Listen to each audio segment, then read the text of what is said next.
6:38, Nashville's Morning News on Super Talk 99.7 WTN. Super text lines, they are open.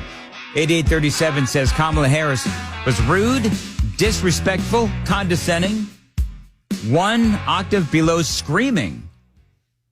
And I will say that if Donald Trump spoke to her the way that she spoke to him, the feminists would be out in force this morning. Welcome on into the program. EJ Haust joining us. EJ, always great to have you on, one of our several political analysts here on Nashville's Morning News. And EJ, just give me your broad brush thoughts on the debate last night, and then we'll sort of dive in. Sure. I think I'm not alone in saying that it probably didn't move the needle for either side. I think Kamala Harris supporters still support her. I think Trump supporters still support him. And by and large, anybody who hadn't quite made a decision, or more importantly, they're like the unlikely voters, right? These are the people, it's not just undecided. I think most people are decided if they're paying attention at all. But those unlikely voters probably didn't get motivated by either side to move themselves into that likely voter category. I don't think either of them did really any favors for themselves with that group of voters at all. EJ, one of the things that I'm doing this morning, and I started at 5 o'clock, and I still haven't gotten through them all, but you know, you're watching CNN this morning, which is on in the studio. And by the way, CNN, of all people, they're interviewing Alejandro Mayorkas to commemorate today, of course, 9/11. Of all people, Alejandro Mayorkas, who has left our nation wide open for the next terror attack. But putting all of that aside, one of the things that I've noticed, and I know, EJ, that you've noticed it too, is that the media, they're focused on this number, 33. 33 lies, supposedly, that Donald Trump told last night. And they're not talking at all about Kamala Harris's lies. And so at 5 o'clock this morning, I started documenting some of hers as well, including what she said about Project 2025. Well, but I'm going to tell you all in this debate tonight, you're going to hear from the same old tired playbook, a bunch of lies, grievances, and name calling. What you're going to hear tonight is a detailed and dangerous plan called Project 2025 that the former president intends on implementing if he were elected again. You know, oddly enough, because you and I both know, EJ, that Project 2025, Donald Trump has said over and over again on debate stages, on campaign stages, television interviews ad nauseum, and on social media, he does not support 2025, Project 2025. Yet, surprisingly, no fact check from David Muir. Literally 2 questions later, she's saying, Donald Trump doesn't have a plan. Yeah. She literally said those words. Yep. And then she turns around and says, scholars say my plan is better than his plan. Also, Project 2025 is Trump's plan. She talked in circles, which is what she usually does, and she dropped a lot of lies. I mean, really, even the very first question was like, how many lies can I get into a minute and 30-second response? It was pretty outrageous. I did find, too, that all of her questions were positively framed. So they simply asked her, you know, what is your position on, or how, you know, explain your position on this. You know, almost all of her questions were very simple, easy softball type things. Not surprising. But when you look at how they framed the questions for Donald Trump, they were almost exclusively framed with a negative tone. His questions were designed to have him on defense all night long, and it worked. He really had to be on defense because the amount of lies and vitriol just being thrown at him by 3 people all at once was pretty outrageous. You know, her questions were helpful. They were a tee up for her to hit a home run. I don't think she did, though. I didn't hear either candidate really knock it out of the park. I think they both did okay given the circumstances they were in, but her questions were easy. Her lies were flowing like water. I mean, it was just unbelievable. Let me ask you, EJ, there was CNN. They had, you know, one of these segments where they had a bunch of undecided voters. This is what one woman said about Donald Trump and Kamala Harris. Again, undecided voter on CNN. Was actually going to make our country better. And we're in an incredibly unique situation where we've had both of the candidates in office before, and we've gotten to see what they would do. And when facts come to facts, my life was better when Trump was in office. The economy was higher, inflation was lower, things were better overall. And now with Kamala's administration, things haven't been so fantastic. And she's saying she can fix the problems that her administration has caused, but I just don't know if I can afford to take that risk. Yeah, see, what's interesting, EJ, is just all the lies and all the debating and all that, just wipe all of that away. And Kamala Harris, she's still responsible. She and Joe Biden, they're still responsible for the economic turmoil that we, after 3.5 years, are still in. Yeah, I think that young woman just hit the nail on the head. When it comes right down to it, most people in that unlikely voter category aren't really watching debates. They're not watching the day-to-day. They're not the political news junkies you and I are, right? We watch, we want to see the nuance. What do her facial expressions say? All of these little things that we're paying attention to. And in reality, the good amount of people in that, 10 to 14% that are going to decide this election really just care about, well, eggs are still $7, right? Yep. Like when it comes right down to it, they're like, oh, do I like my job? Are people nice when you see them on the street? Are people feeling like the economy is doing well? Do I feel safe? I always look at these things with trying to see what other countries would say, right? And what are the leaders of our adversarial countries thinking when they're watching something like this?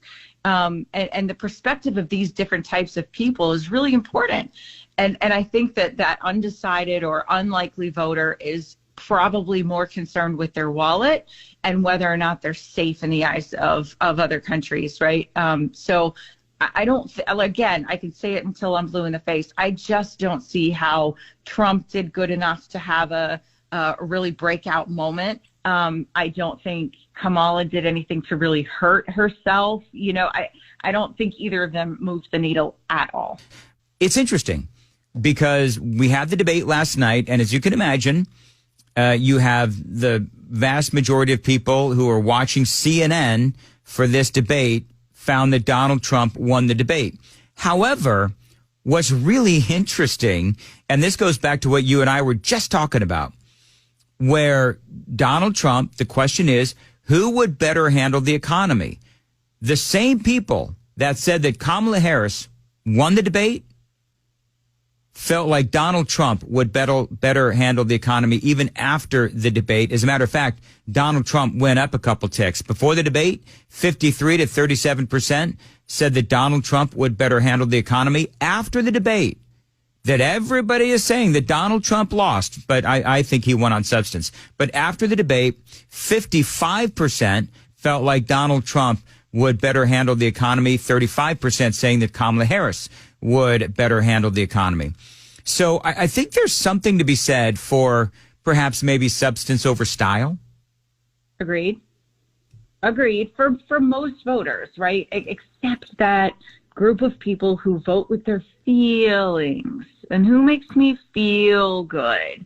And I want to look good among my, suburban mommies, living in nice houses with their big SUVs. They just want to feel good among their friends. And that, unfortunately, they're going to swing votes, and I just can't stand it. I wish people would just use their intelligence a little bit more. But those women, those suburban women, who really vote with their feelings, not facts, they vote with kind of the whether or not they fit in with the yoga crowd, right? Well, that's more important to them than actually the safety of our country or the prices in the grocery store. About the Taylor Swift vote, I was going to say, speaking of Taylor Swift voters and supporters, right? I think it's fascinating to me that people look at people like Taylor Swift, these superstars who don't care about you. They don't know your name. They live in their little bubbles. Why would we, look at people who basically play pretend for a living for our political opinions? It doesn't make any sense whatsoever. I wouldn't go to another country and tell them how to vote. I wouldn't go to, the super wealthy and tell them how to vote. Like, it makes no sense to me. But I do think that they brought her out last night for one of two reasons. One is they need the polls to shift. so that they can claim she won the debate. Yep. Right. So they can kind of use the Taylor Swift bump and claim that it was a bump from the debate. Or they want to keep things close enough. Just, the very simple fact that they want to keep things close enough that they can go ahead and cheat where they need to cheat and convince us all that she has a chance at winning the election. I really think it doesn't have much to do with everybody knew Taylor Swift was supporting her. She's made mention of it before, the whole Brittany Mahomes chaos where, they can't be friends. And then they faked this whole good time in a sports box somewhere. And, right. We're hugging and everything else. Nonsense. And Taylor Swift has always been a Harris supporter and kind of a radical anti-Trump person, really. And all of her supporters are just going to do what she tells them to do. Well, and I think part of this, and we'll I think I probably have one more question for you, but I think this is part of the manufactured momentum. Remember when she announced that she was, going to accept the nomination, and then there was all that manufactured momentum with all of the money now coming in. Of course, that's because everybody was holding their money back because nobody wanted Joe Biden to be the nominee for the Democrats. But you had Beyonce come out, you had George Clooney come out, and that was all part of that manufactured momentum. I think that the Taylor Swift coming out right after this debate, it does give this more of this manufactured momentum where it's like, hey, Harris won the debate, and look, Taylor Swift is now endorsing and telling the Swifties to vote for Kamala Harris. And so I just think it is more of the pretend momentum of Kamala Harris. Now, we'll have to see what the impact is of a Taylor Swift, endorsement, because I agree with you on celebrity endorsements. I believe, though, that the Swifties are a little different.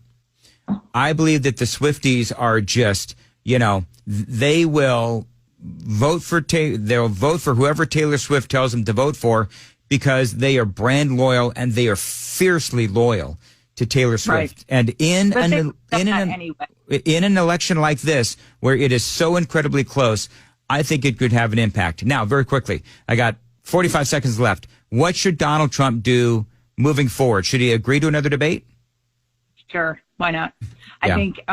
I think if they are legitimately asking for one, it's because they either think she didn't do enough and they need something else, or they want to be able to say, see, Trump won't do it and we slam dunk, right? I think the only way he wins that is to say, sure, let's do it, and hopefully learns from this one how to handle some of those negative questions in a way that gives him the slam dunk he needs.